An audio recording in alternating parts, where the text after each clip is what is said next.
Hi, my name is Camila, and I'm in my last year of studies at York University.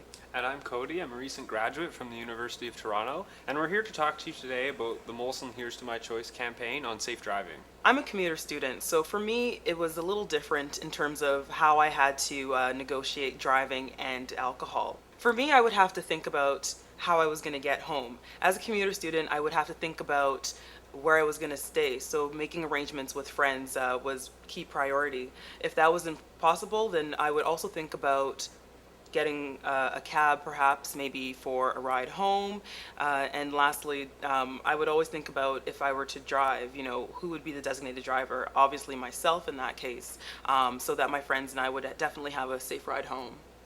Thinking back to my experience, it was a little bit different in that I lived on campus for the Hmm. most part, and it was a fairly downtown core region, so there was not a lot of students had cars, so the issues were a little bit different. But we always had to keep in mind being able to get home safely.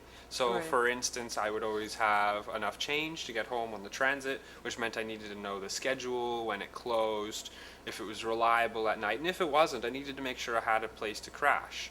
Really, what it comes down to is we don't want to be a statistic. Hmm. There are a couple of very useful hints that can sum up safe driving. And one is that you need to think of an alternative means of transportation.